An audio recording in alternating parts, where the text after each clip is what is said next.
favor me pueden acompañar a la tercera carta del apóstol Juan.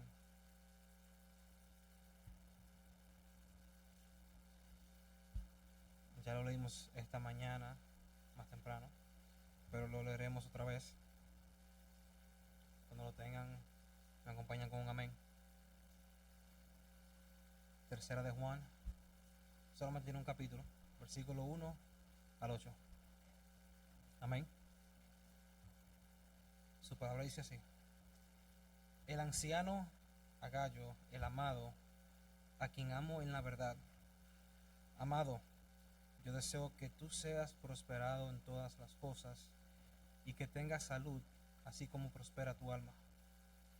Pues mucho me regocijé cuando vinieron los hermanos y dieron testimonio de tu verdad, de cómo andas en la verdad. No tengo yo mayor gozo que este, el oír que mis hijos andan en la verdad. Amado, fielmente te conduces cuando prestas algún servicio a los hermanos, especialmente a los desconocidos, los cuales han dado ante la iglesia testimonio de tu amor, y harás bien en encaminarlos como es digno de su servicio a Dios, para que continúen su viaje, porque ellos salieron por amor del nombre de Él, sin aceptar nada de los gentiles. Nosotros, pues, debemos acoger a tales personas para que cooperemos con la verdad. Amén.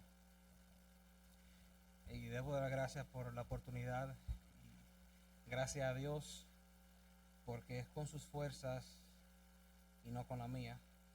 Si fuera con la mía, honestamente no estuviera aquí hoy. Pero esta es la carta más personal de Juan, y podemos ver cómo Juan hace énfasis en el deber de los creyentes de mostrar amor y hospitalidad a los que son fieles a la verdad. No sé si recuerdan, el miércoles pasado hablamos de que todo en la iglesia siempre se basa en la verdad, siempre. Juan amaba la verdad, él sobresalta la importancia de dar testimonio de la verdad, de andar en la verdad, de ser colaboradores de la verdad, de recibir un buen testimonio de la verdad. La verdad es el fundamento de toda la iglesia. Esta carta se trata de cómo vivir y amar en la verdad. Ahora, para hacer un poco de contexto, en el mundo antiguo, la hospitalidad era una necesidad, era casi obligatorio. No existían hoteles ni moteles como hoy tenemos en día. Si usted no tiene una casa donde quedarse, usted puede fácilmente cruzar la English Creek y a un hotel allá mismo y quedarse allá. En aquellos tiempos no había tal cosa. La gente dependía en gran parte de alguien que le abriera las puertas de su hogar. En Primera de Pedro 4:9 dice: sé hospitalarios los unos para con los otros sin murmuraciones. Ahora, la palabra griega para la hospitalidad se traduce como amor al desconocido, amor a los desconocidos, y es una responsabilidad del cristiano abrir nuestro hogar a quienes no conocemos, especialmente a otros creyentes que no conocemos. Romanos 12:13 dice: debemos practicar la hospitalidad. En 1 Timoteo 3:2 nos dice que uno de los requisitos para ser un anciano es que sea hospitalario. Ahora, nuestro primer punto, la preocupación de Juan por Gallo. Versículo 1 y 2. El anciano a Gallo, el amado, a quien amo en la verdad, a quien amo en la verdad. Amado, yo deseo que tú seas prosperado en todas las cosas y que tengas salud, así como prospera tu alma. Ahora, en los primeros versículos de esta corta carta, la palabra verdad aparece 5 veces y la palabra amor o amado aparece 6 veces. Ahora, el apóstol Juan le escribe a Gallo, miembro de una iglesia local en algún lugar de Asia Menor, lo que hoy llamamos como Turquía. Ahora, Juan probablemente escribe desde Éfeso, la iglesia madre de esa región, y comienza con un patrón de escritura muy típico, tradicional y normal. Ahora, dice que Juan lo ama en la verdad. Ahora, el amor y la verdad son inseparables. Y el amor se construye sobre la verdad. La verdad siempre gobierna el ejercicio del amor. Por eso se habla de la verdad en los versículos 1, 3, 4, 8 y 12. Ellos ambos estaban en la verdad. Ahora, la palabra nos da un mandato de amar a todas las personas del mundo de una manera evangelizadora. Debemos amarlas en el sentido de que nos preocupamos por sus almas. Pero no es de ese amor de cual Juan está hablando aquí. Él está hablando de un amor que es único para quienes están en Cristo y en la verdad. Un amor especial, un amor familiar entre cristianos. Ahora, ese amor tiene dos caras. Tiene una activa y una pasiva. La activa se basa en lo que hago para demostrar ese amor. Y eso puede verse de varias formas. En amonestación, Mateo 18:15, corrección, Gálatas 6:1, hospitalidad, Éxodo 23:9 y oración, Primera de Tesalonicenses 5:25. Ahora, la pasiva se basa en lo que no hago. Pero mirad que esta libertad vuestra no venga a ser tropezadero para los débiles. Porque si alguno te ve a ti, que tienes conocimiento, sentado a la mesa de un lugar de ídolos, la conciencia de aquel que es débil, ¿no será estimulada a comer de lo sacrificado a los ídolos? Y por el conocimiento tuyo se perderá el hermano débil, por quien Cristo murió. De esta manera, pues, pecando contra los hermanos e hiriendo su débil conciencia, contra Cristo pecáis. Por lo cual, si la comida le es a mi hermano ocasión de caer, no comeré carne jamás, para no poner tropiezo a mi hermano. Primera de Corintios 8, 9 al 13. En palabras cortas, Pablo sabía que le era lícito comer carne, pero por amor, para no hacer caer a su hermano, él dice que nunca iba a comer carne jamás. Ahora ya sabemos que comer carne no es pecado, gloria a Dios. Pero él dice, si comer carne hace que mi hermano tropiece, no comeré carne jamás. Primera de Corintios 10:23, todo me es lícito, pero no todo me conviene. Dentro de todo lo que me es lícito por Dios, no todo me conviene a mí y no todo me conviene en mi relación con mis hermanos. Primera de Corintios 10:31 al 33. Si pues coméis o bebéis o hacéis otra cosa, hacedlo todo para la gloria de Dios. No seáis tropiezo ni a judíos, ni a gentiles, ni a la iglesia de Dios, como también yo en todas las cosas agrado a todos, no procurando mi propio beneficio, sino el de muchos, para que sean salvos. Muchas veces, en vez de demostrar amor hacia mi hermano, lo que hago es todo lo contrario. Me preocupo tanto en lo que me gusta, en lo que yo quiero, que olvido preguntarme primero si será una piedra de tropiezo. No decimos verbalmente lo que Caín le dijo a Dios, pero con nuestras acciones lo gritamos. ¿Acaso seré yo guarda de mi hermano? Pecamos en contra de nuestro hermano, pero también se nos olvida que Dios es el primero que recibe esa ofensa. Ahora, en el versículo 2 nos dice, yo deseo que tú seas prosperado en todas las cosas y que tengas salud. Esta es la verdadera prosperidad que el Padre quiere para sus hijos. Que prosperemos así como prospera nuestra alma. Es un texto que los que predican el Evangelio de prosperidad obvian totalmente. Porque si nos lleváramos de su prosperidad del alma, estuvieran en quiebra. Ahora, él habla de su bienestar físico. Quiere que la salud física de Gallo esté a la altura de su bienestar espiritual. Por eso dice, en todo, de forma general. Y este es el mayor detalle que vemos sobre Gallo en la Biblia, que tiene un alma próspera, tiene una vida espiritual próspera. Y la vida espiritual de Gallo era fuerte y próspera, y Juan había escuchado eso y le deseaba la misma bendición para su vida física. Y eso me hace pensar que la salud física sí le importa a Dios. Si no queremos ser limitados en nuestro servicio al Señor y en la iglesia, debo cuidarme. La alimentación es importante. Y un ejemplo personal. Algunos saben que yo soy poco tolerante al gluten. Si yo sé que el domingo en la mañana yo tengo que venir al templo a servir, yo no puedo la noche anterior bajarme una pizza completa. Va a afectar mi físico y como consecuencia mi servicio. Ahora vemos un ejemplo parecido en 1 de Timoteo 5:23. Ya no bebas agua, sino usa de un poco de vino por causa de tu estómago y de tus frecuentes enfermedades.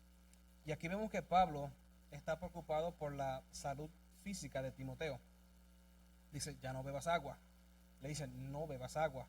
Ahora, ¿por qué le dice que no beba agua si el agua es tan saludable en términos generales? Ahora, en aquellos tiempos debemos entender que no había forma de purificar el agua. El agua en sí misma era muy peligrosa porque no había ningún tipo de filtración.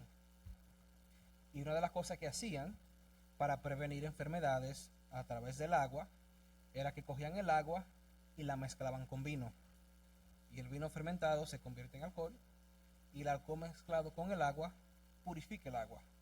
Así que el bienestar físico sí es importante, pero luego nos dice, así como prospera tu alma. Otra vez, Juan sabía que Gallo tenía un alma próspera. ¿Y cómo lo sabía? Porque Gallo andaba en la verdad. El creyente que anda en la verdad, que vive conforme a la verdad de la palabra de Dios, por default tendrá un alma próspera. Ahora, punto número 2. El gozo de Juan por Gallo. Versículo 3 al 6a. Pues mucho me regocijé cuando vinieron los hermanos y dieron testimonio de tu verdad, de cómo andas en la verdad. No tengo yo mayor gozo que el oír que mis hijos andan en la verdad. Amado, fielmente te conduces cuando prestas algún servicio a los hermanos, especialmente a los desconocidos, a los cuales han dado ante la iglesia testimonio de tu amor. El versículo 3 dice, pues mucho me regocijé cuando vinieron los hermanos y dieron testimonio de tu verdad, de cómo andas en la verdad. Ahora volvemos a lo mismo. Todo comienza ahí. Y para aquellos que le encantan que lo elogien, busquen recibir este elogio que recibe aquí, de cómo andas en la verdad. Y de la misma forma que le respondieron al hombre de los 2 talentos, eso mismo deberíamos anhelar escuchar de nuestro Señor Jesucristo. Bien hecho, buen siervo y fiel. Ahora, ¿fiel a qué? Fiel a la verdad.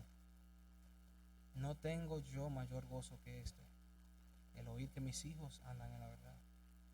Ahora bien, la frase mis hijos suena muy personal. Ahora, ¿será que Gallo era hijo de Juan en el sentido de que Juan era su padre espiritual? Mis en el griego literalmente significa mis hijos. No tengo mayor gozo. Él dice, este es mi mayor gozo. Ahora, el que conoce la labor de un pastor sabe que el mayor gozo de un verdadero pastor es saber que los miembros de su congregación anden y vivan en la verdad. Esto no se trata de mis preferencias personales, no se trata de hacer amigos en la iglesia. La meta final no es que crezcamos en número, sino que crezcamos en la verdad de Dios. No es simplemente leer y memorizarse la Biblia, sino que con la escritura, a través del Espíritu Santo, nos vaya santificando más, cada día restaurando más la imagen de Cristo en nosotros. Pero al contrario, no hay nada que traiga más tristeza, desánimo y frustración a un pastor que después de cada servicio tras servicio, prédica tras prédica, enseñanza tras enseñanza, Él ve a la mundanalidad en la gente, que no haya madurez espiritual, que no haya crecimiento. Hebreos capítulo 5, versículos 12 al 14. Porque debiendo ser ya maestros después de tanto tiempo, tenéis necesidad de que se os vuelva a enseñar cuáles son los primeros rudimentos de las palabras de Dios. Y habéis llegado a ser tales que tenéis necesidad de leche y no alimento sólido. Y todo aquel que participa de la leche es inexperto en la palabra de justicia, porque es niño. Pero el alimento sólido es para los que han alcanzado madurez, para los que por el uso tienen los sentidos ejercitados en el discernimiento del bien y del mal.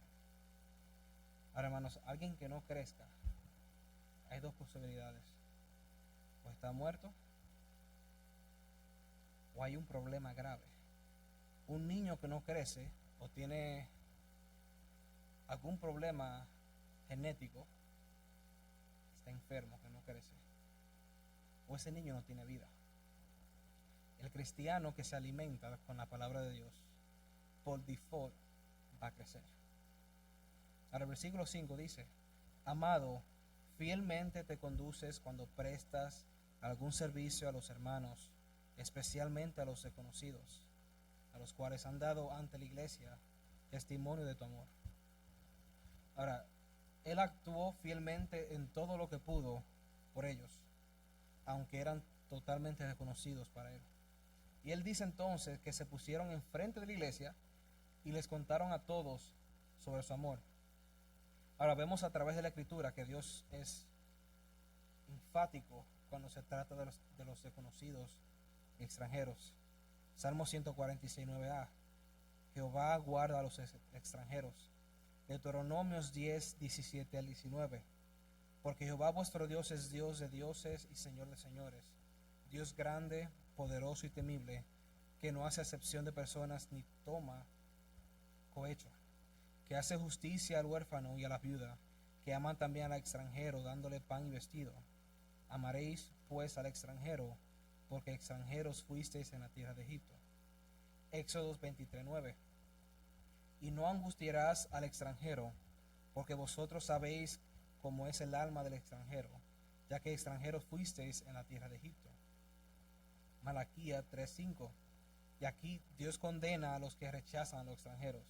Dice: y vendré a vosotros para juicio, y seré pronto testigo contra los hechiceros y adúlteros, contra los que juran mentira, y los que defraudan en su salario al jornalero, a la viuda y al huérfano, y a los que hacen injusticia al extranjero, no teniendo temor de mí, dice Jehová de los ejércitos. Ahora, punto número 3. El encargo de Juan a Gallo. Versículos 6b al 8. Y harás bien en encaminarlos como es digno de su servicio a Dios, para que continúen su viaje, porque ellos salieron por amor del nombre de él, sin aceptar nada de los gentiles. Nosotros, pues, debemos acoger a tales personas para que cooperemos con la verdad, encaminando como es digno de su servicio a Dios. Es un término técnico de la iglesia primitiva para referirse a los misioneros. Estos son los misioneros. Ahora, debemos entender esa frase en su totalidad y el estándar del trato a los misioneros. Implica recibirlos, cuidarlos, satisfacer sus necesidades y luego darle todo lo necesario para que cumpla su siguiente objetivo en la siguiente etapa de su viaje. Ahora, esto aplica no solamente a misioneros, sino a todo fiel predicador de la palabra de Dios. Y por eso vemos que la iglesia apoyan a los misioneros y a los pastores. Y aquí viene esto. Es una parte fundamental de la iglesia primitiva que aún hoy en día todavía practicamos.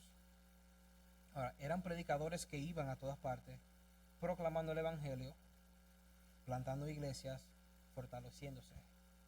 Y como estaban lejos de su iglesia, necesitaban ese apoyo y el cuidado. Ahora, en Mateos capítulo 10, versículo 40 al 42, vemos algo muy interesante. Dice, el que a vosotros recibe, a mí me recibe. Y el que me recibe a mí, recibe al que me envió. El que recibe a un profeta por cuanto es profeta, recompensa de profeta recibirá. Y el que recibe a un justo por cuanto es justo, recompensa de justo recibirá. Y cualquiera que dé a uno de estos pequeñitos un vaso de agua fría solamente, por cuanto es discípulo, de cierto os digo que no perderá su recompensa. Ahora, esto es increíble. La forma en que trates a un siervo de Dios determinará tu recompensa eterna. Esto es lo que nos quiere decir aquí Mateo. Literalmente compartirás su recompensa eterna al apoyarlo. Ahora quiero que leamos el versículo 7 y el 8 otra vez. Porque ellos salieron por amor del nombre de él, sin aceptar nada de los gentiles. Nosotros, pues, debemos acoger a tales personas para que cooperemos con la verdad. Ahora, en estos dos versículos vemos que Juan nos da tres razones por las cuales debemos apoyar a los que predican la verdad. Razón número 1, porque ellos salieron por amor del nombre de él. ¿Por qué evangelizamos? ¿Por qué predicamos la verdad? No es solamente por el bien del pecador, sino por el nombre, por la gloria y el honor de Dios. Evangelizamos porque amamos al Señor Jesucristo. Evangelizamos porque Él es digno de ser amado, de ser alabado y de ser honrado y de ser reconocido como Señor. El fin último de todo lo que hacemos es Él. Razón número 2, sin aceptar nada de los gentiles. Ahora, hoy vemos todo lo contrario a lo que vemos en esta carta de Juan. Vemos predicadores, pastores, apóstoles que exigen una tarifa antes de ir a un lugar. El predicar se ha convertido en un negocio en vez de un oficio sagrado que debería hacerse como delante de Dios. El mundo siempre va a apoyar lo del mundo. El no creyente nunca va a apoyar a los verdaderos predicadores del Evangelio. Y vemos que ni el gobierno apoya nada tampoco. Nuestro deber entonces es apoyarlos en todo lo que podamos. Juan en cierta manera habla de esto, de este tema. Una carta anterior, segunda de Juan capítulo 1, 10 al 11. Si alguno viene a vosotros y no trae esta doctrina, no le recibáis en casa, ni le digáis bienvenido, porque el que le dice bienvenido participa en sus malas obras. Vemos en lo que ya leímos que Juan promueve la hospitalidad y el amor que debería tener cada creyente hacia otros creyentes y desconocidos. Pero un capítulo antes, una carta antes, vemos que Juan dice que no los recibáis en casa ni les diga bienvenido. Entonces, ¿estará Juan contradiciéndose aquí? Claro que no. Ahora, esto no significa que si yo voy manejando por la calle y veo que un falso maestro, falso pastor está en la acera porque se le desinfló una llanta, que yo no voy a ayudarlo. No significa que yo no voy a ayudarlo. Yo salgo de mi carro y le cambio la llanta si es necesario. Eso es parte de ese amor general que la Biblia nos manda a tener hacia todo ser humano.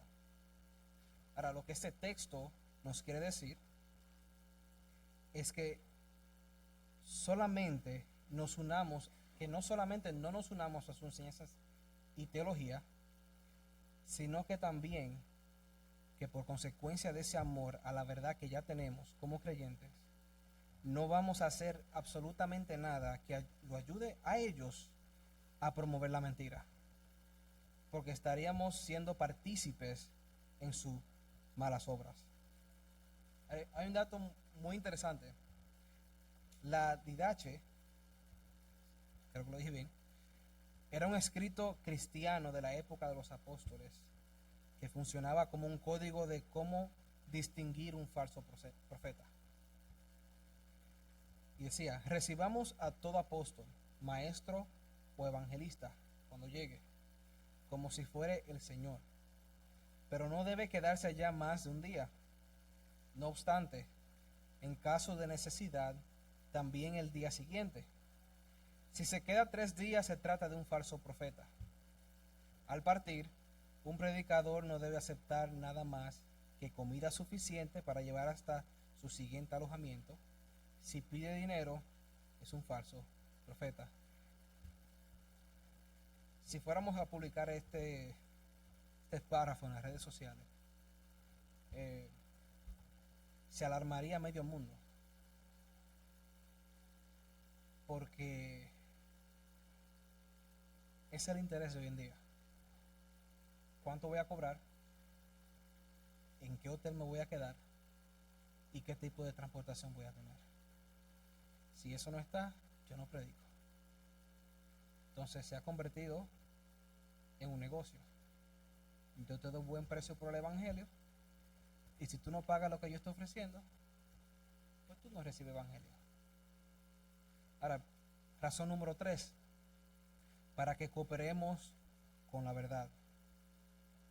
Ahora, no todos podemos ser maestros, no todos podemos ser predicadores, pastores, misioneros, pero sí todos podemos dar y aportar.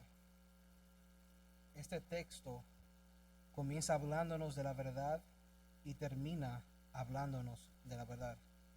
Esa verdad que nos motiva a través del Espíritu Santo a amar lo verdadero, lo puro, lo santo y amarlo a Él. Pero lo amamos a Él porque Él nos amó primero. Fuimos justificados gratuitamente por su gracia. Ya no estamos más bajo condenación. Ahora el Padre nos da ese amor paternal gracias a Cristo Jesús. Ahora, si tú estás sin ese amor paternal, aún hay tiempo. No sabemos de mañana. Mañana no es prometido. No sabemos lo que pasará en los siguientes 5 minutos. Decir,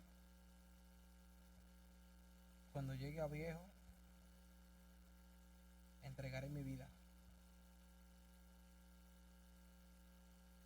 sin saber si mañana vendrá. Isaías 55, 6 y 7 dice: buscar a Jehová mientras puede ser hallado, llamadle en tanto que está cercano. Deje el impío su camino, y el hombre inicuo sus pensamientos, y vuélvase a Jehová, el cual tendrá de él misericordia, y al Dios nuestro, el cual será amplio en perdonar. Amén. Nuestro pastor.